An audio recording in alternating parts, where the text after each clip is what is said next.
The courtroom was packed that morning. People whispered nervously as they waited for the session to begin. Reporters scribbled notes in their notepads, cameras clicked softly from the back, and the air felt heavy with tension. Everyone knew this wasn't just another day at court, it was something bigger. In the center of it all sat Ava Langston, an elegant woman in her late 40s. She wore a tailored navy blue suit, but there was nothing flashy about her appearance. Her calm demeanor masked the storm brewing inside. Ava had spent decades building her reputation as a successful businesswoman and philanthropist. But today, she wasn't here to talk about profits or charities. Today, she was a witness in one of the most high-profile corruption cases the city had ever seen. The case involved powerful figures, politicians, corporate leaders, even some judges. These were people who pulled strings behind closed doors, shaping laws and policies to benefit themselves. And Ava? Well, she used to be part of their world. For years, she moved among them, attending fancy dinners and boardroom meetings. But when she discovered evidence of wrongdoing, she chose to step forward instead of staying silent. Now, sitting under the cold gaze of Judge Harold Grimes, Ava realized how dangerous that choice might have been. Judge Grimes was known for his stern expression and old-school views. He leaned back in his chair, his gavel resting ominously on the desk in front of him. His eyes scanned the room like a hawk watching its prey. When he finally spoke, his voice carried a sharp edge. "Ms. Langston," he began, "you are here today to provide testimony regarding certain allegations. I trust you understand the gravity of your position?" Ava nodded, her hands clasped tightly in her lap. "Yes, Your Honor." What followed next was a grueling cross-examination.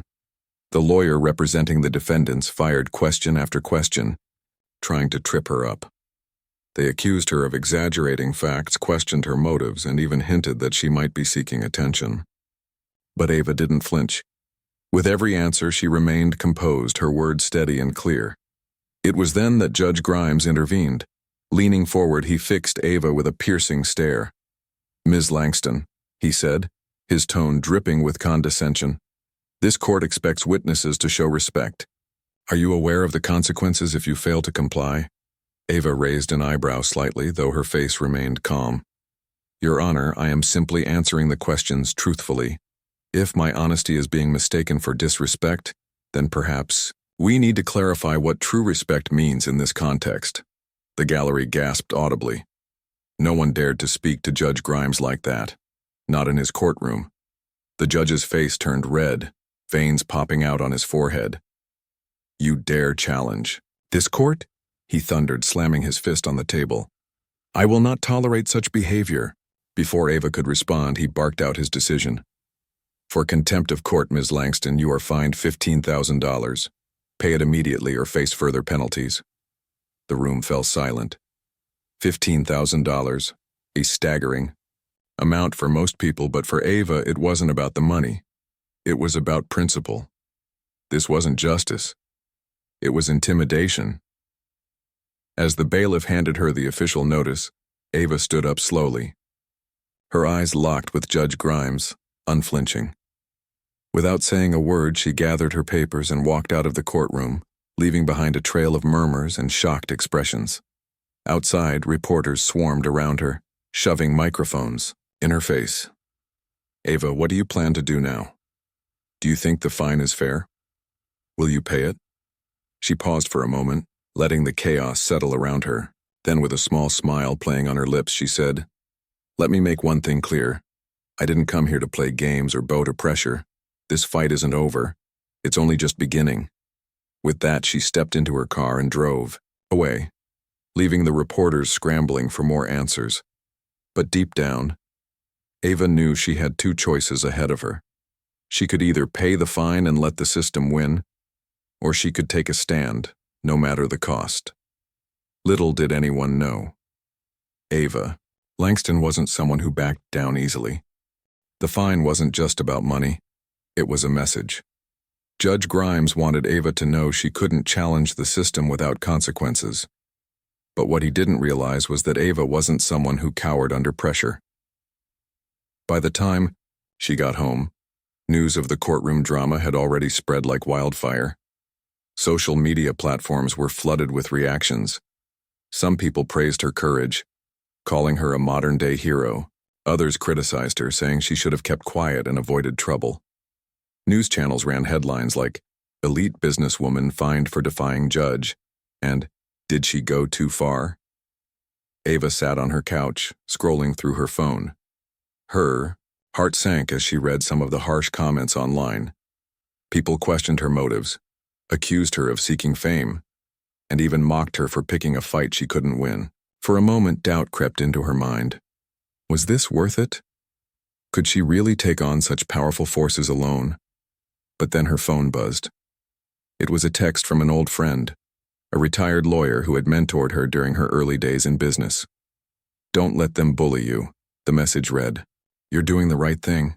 Call me if you need advice." That small act of support gave Ava strength. She realized she wasn't completely alone. There were still good people out there who believed in justice, and they were watching. Next morning, Ava woke up determined. She knew paying the fine would be easy, but it would also mean letting the system silence her, and that was something she couldn't accept. So she decided to fight back, not just for herself but for everyone who had ever been silenced by power. Her first step was to hire a new legal team. She reached out to a young civil rights attorney recommended by her mentor. This lawyer wasn't flashy or famous, but he had a reputation for taking on tough cases against big institutions. He listened carefully as Ava explained everything: the corruption case, Judge Grimes's hostility, and the $15,000 fine. "This isn't just about you anymore," he said after hearing her story. "It's about setting a precedent. If we can prove judicial bias here, it could change how courts handle similar situations in the future." Ava nodded. That's exactly what she wanted, to make sure no one else had to face the same kind of injustice. Together, they began digging deeper into Judge Grimes's past rulings.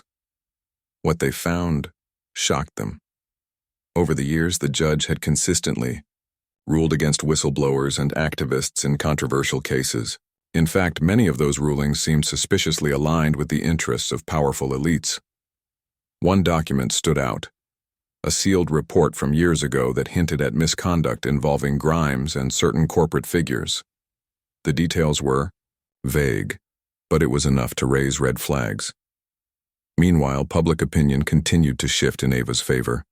Supporters organized rallies outside courthouses, holding signs that read, "Justice over intimidation" and "Stand with Ava." Celebrities tweeted their support, and late-night talk show hosts joked about Judge Grimes's temper tantrum. But not everyone was cheering for Ava. Powerful allies, people she once worked with, started calling her, urging her to drop the fight. "Ava, listen," one executive said over the phone. "We all respect what you're trying to do, but this is bigger than you. Pay the fine, move on, and don't burn bridges. Trust me, it's better for everyone involved." Ava listened quietly, her jaw tightening. These were the same people who turned a blind eye when corruption reared its ugly head. Now they wanted her to stay silent too. "I appreciate your concern," she replied calmly, "but I can't walk away from this. Not now." After hanging up, she felt a mix of anger and sadness. How could these people live with themselves, knowing they were protecting a broken system? Despite the pressure, Ava stayed focused. Every day she worked closely with her legal team, reviewing documents and strategizing their next move. They knew going head-to-head with a sitting judge wouldn't be easy, but they also knew they had truth on their side. Late one evening, as Ava sat in her office surrounded by stacks of papers, she received another unexpected call. This time, it was from an anonymous whistleblower. "I've been following your case," the voice on the other end said. "You're right about Grimes, he's dirty. I have proof, but I can't come forward publicly. Can you use this information responsibly?" Ava's heart raced. "Of course," she replied. "Send me whatever you have." Minutes later, encrypted files landed in her inbox. They contained emails, financial records, and internal memos linking Judge Grimes to the very corruption scandal Ava had testified about. It was explosive evidence, and it changed everything. For the first time since the courtroom confrontation, Ava allowed herself a small smile. She wasn't just fighting blindly anymore. She finally had ammunition. But she also knew the road ahead would be dangerous. Exposing a corrupt judge meant stepping into uncharted territory. Enemies would come out of the shadows, and allies might abandon her. Still, Ava refused to back down. As she closed her laptop for the night, she glanced at a framed photo on her desk. It was a picture of her parents taken years ago when they were struggling to make ends meet. They had taught her the value of standing up for what's right even when it's hard. "This is for you," she whispered softly, "and for everyone else who deserves a fair shot." With renewed determination, Ava prepared for the battle ahead. Little did she know, the real fireworks were yet to come. Ava walked into her lawyer's office the next morning, carrying a folder filled with the explosive evidence sent by the anonymous whistleblower. Her heart was pounding, but her face showed no sign of nerves. She had spent hours reviewing the documents herself, piecing together how Judge Grimes was connected to the corruption scandal she had testified about. Now it was time to share it with her legal team. The lawyer greeted her at the door, his expression serious but hopeful. "You look like you didn't sleep much," he said, gesturing for her to sit down. "Not really," Ava admitted, placing the folder on the desk. "But I think this will make up for it." As they went through the files together, the pieces of the puzzle began to fall into place. Emails revealed shady communications between Judge Grimes and corporate executives involved in the scandal. Financial records exposed suspicious transfers of money linked to decisions made in his courtroom. Internal memos hinted that Grimes had actively worked to suppress testimony and bury evidence that could have exposed the truth. "This is gold," the lawyer said, leaning back in his chair. "With this, we can not only challenge the fine, but also file a formal complaint against him for misconduct. This goes way beyond contempt of court. It's abuse of power." Ava nodded, feeling a mix of relief and determination. For weeks, she had been fighting blind, unsure if anyone would believe her. Now she finally had proof that backed up everything she had suspected. But she also knew this wasn't just about winning her case anymore. It was about exposing the rot in the system and holding those in power accountable. Together, they crafted a bold strategy. Instead of appealing the $15,000 fine directly, they decided to take a bigger step, filing a lawsuit alleging judicial bias and violation of constitutional rights. If successful, it would set a precedent that could protect future witnesses from similar intimidation tactics. The first step was to present their findings to an appellate court, a higher-level body that reviewed decisions made by judges like Grimes. They prepared meticulously, organizing every piece of evidence and drafting arguments that left no room for doubt. On the day of the hearing, Ava felt a strange mix of emotions. She was nervous, yes, but there was also a quiet confidence brewing inside her. As she entered the courtroom, cameras flashed and reporters jotted down notes. The public gallery was packed, with supporters holding signs that read, "Justice over, fear, and no more corruption." Inside, the atmosphere was tense. Judge Grimes sat at the front looking as stern as ever. He hadn't expected Ava to fight back so fiercely, and his irritation was evident in the way he glared at her. But Ava refused to let him intimidate her. When it was her turn to speak, she stood up slowly, her voice steady and clear. "Your Honor," she began, addressing the panel of appellate judges overseeing the case. "What happened in that courtroom wasn't just about me. It was about sending a message to silence anyone who dares to challenge the status quo. But I'm here today to say that message won't work. Not on me, and not on anyone else." She paused, letting her words sink in, before continuing.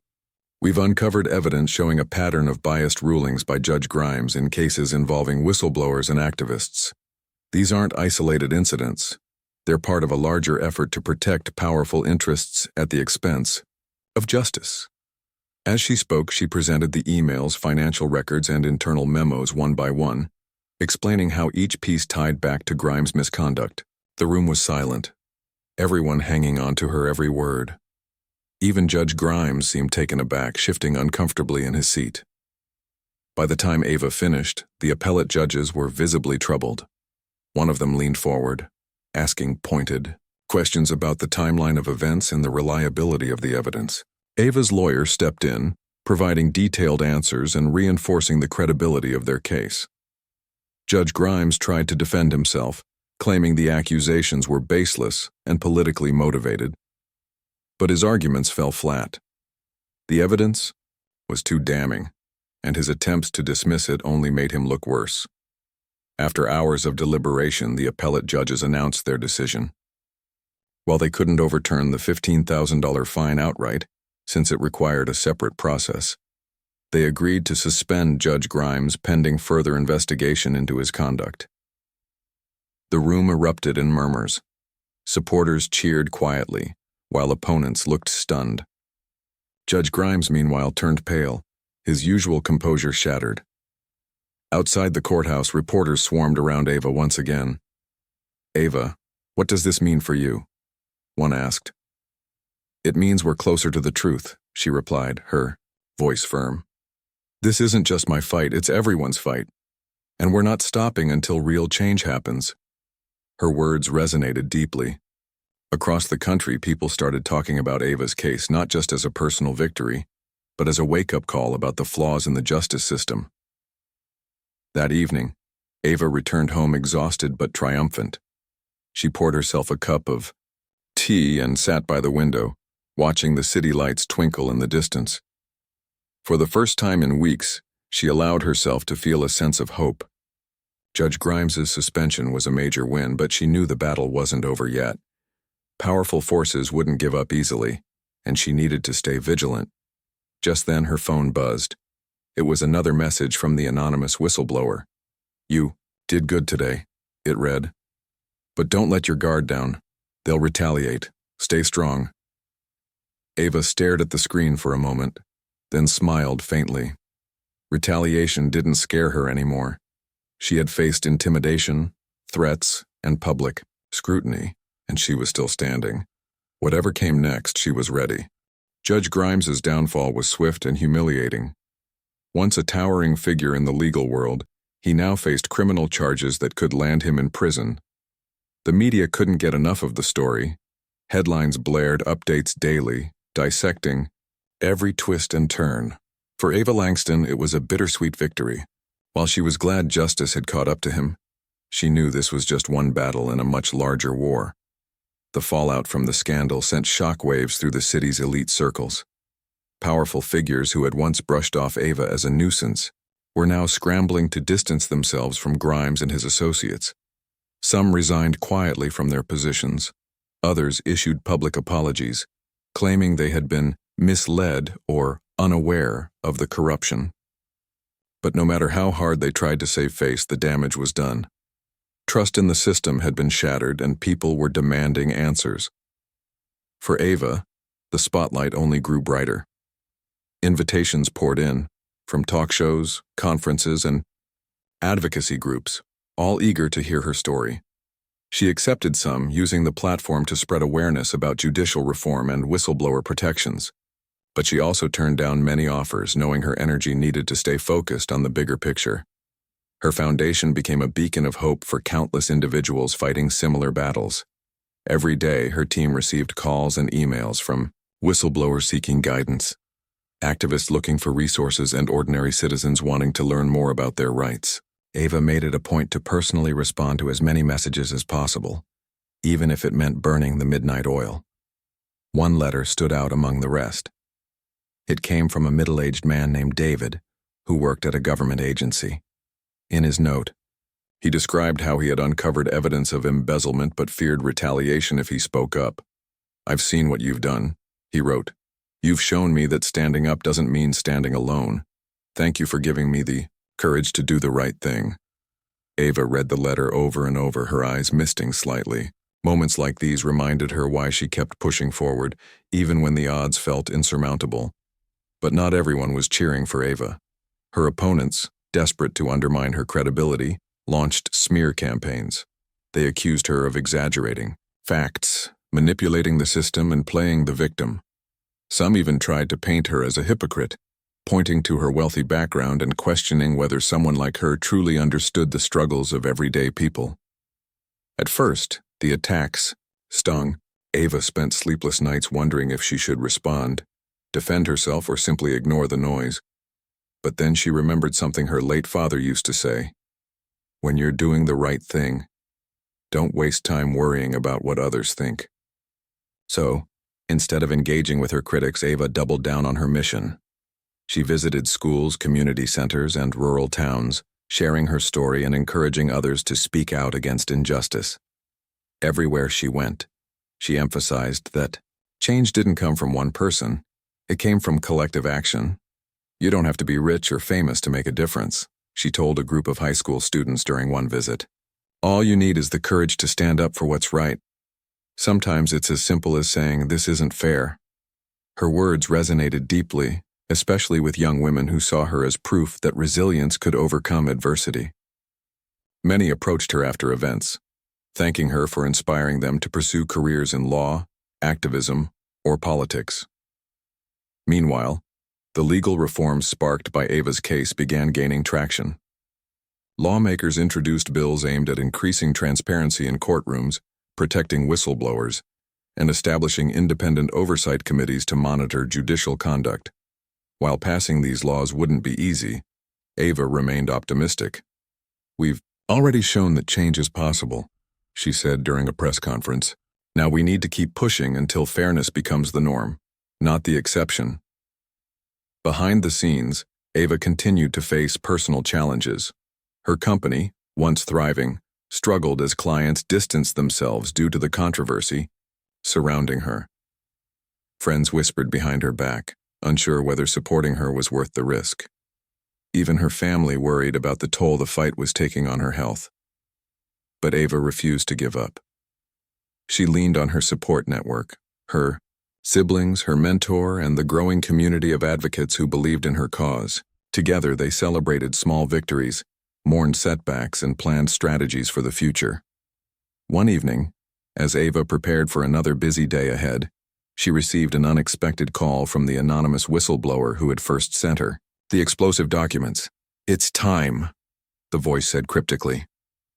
"Time for what?" Ava asked, frowning. "To reveal my identity. I've decided to come forward publicly." Ava's heart skipped a beat. She had always respected the whistleblower's decision to remain anonymous, knowing how dangerous it could be to step into the open. But now hearing this news filled her with both pride and concern. "Are you sure?" she asked gently. "This won't be easy." "I know," the voice replied. "But your courage inspired me. If you can face everything you've faced, so can I." Ava sat silently for a moment, overwhelmed by the weight of the moment. This wasn't just about exposing corruption anymore. It was about breaking the cycle of fear that kept so many silent. "Then let's do this together," she finally said. "We'll make sure your voice is heard and protected." The whistleblower agreed, and plans were set in motion. Within days, their combined testimony dominated headlines, reigniting public outrage and prompting lawmakers to fast-track reforms. As the movement gained momentum, Ava took a step back to reflect on how far she'd come. What started as a single act of defiance in a courtroom had grown into a nationwide push for accountability and fairness.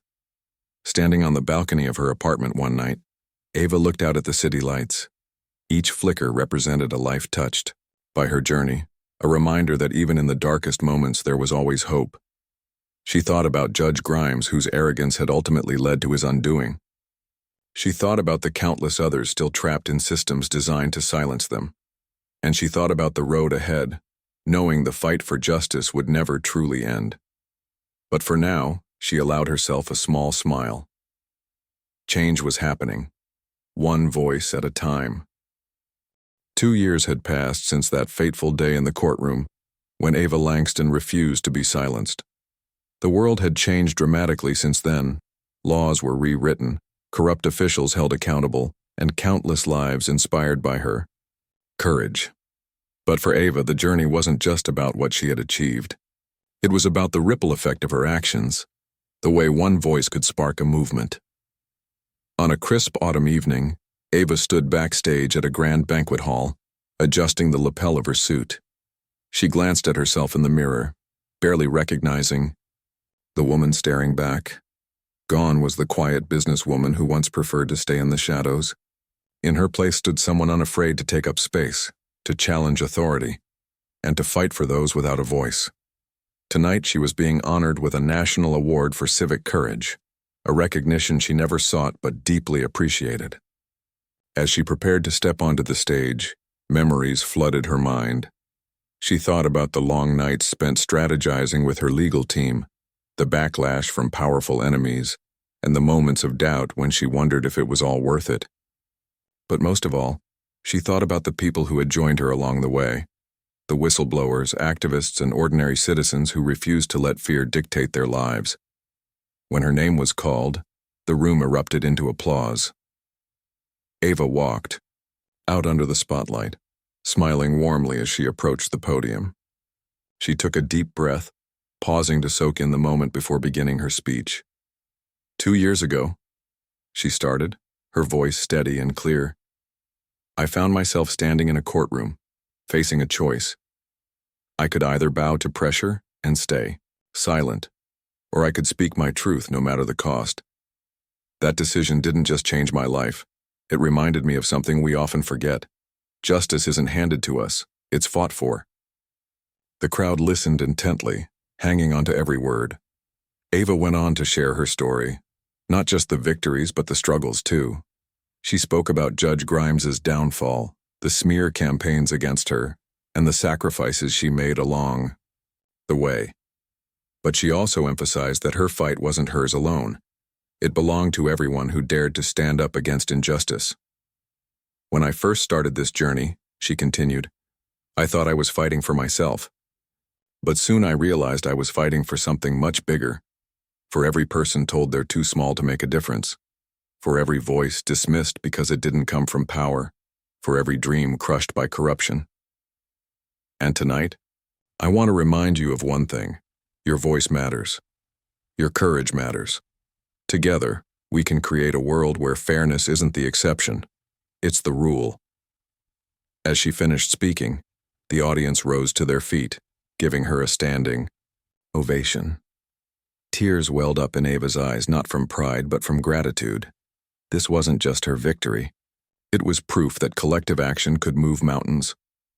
After the ceremony, Ava mingled with guests, many of whom thanked her for inspiring them to take action in their own communities. One young woman approached her, clutching a notebook filled with sketches of protest signs and campaign ideas. I started volunteering for a nonprofit because of you, she said shyly. You showed me that even small efforts can lead to big changes. Ava smiled, placing a hand on the woman's shoulder. Keep going, she encouraged. Every step counts. The next morning, Ava woke up early, eager to start her day. Despite the accolades and recognition, she remained grounded, knowing there was still work to be done. Corruption hadn't disappeared overnight, and systemic issues required constant vigilance. Her foundation continued to grow, supporting new cases, advocating for policy changes, and empowering marginalized voices. Later that week, Ava traveled to a small town where residents were protesting a local factory accused of polluting their water supply. Standing alongside them, she listened as community members shared their stories of illness and hardship caused by corporate greed. We've been ignored for years, an elderly man said, his voice trembling with emotion. But seeing someone like you here gives us hope. Maybe now they'll listen. Ava nodded, feeling a renewed sense of purpose. Justice wasn't confined to courtrooms or headlines. It lived in the everyday battles fought by ordinary people. That evening, as Ava drove home, she reflected on how far she'd come. From a single act of defiance to a nationwide movement, her journey had taught her invaluable lessons about resilience, unity, and the power of speaking truth to power. Back at her apartment, she sat by the window, sipping tea as raindrops streaked the glass. On the table beside her lay a stack of letters, notes from strangers thanking her for her advocacy. One stood out in particular. Written by a teenage girl, it read, Dear Ms. Langston, I used to think I couldn't change anything, Because I'm just one person.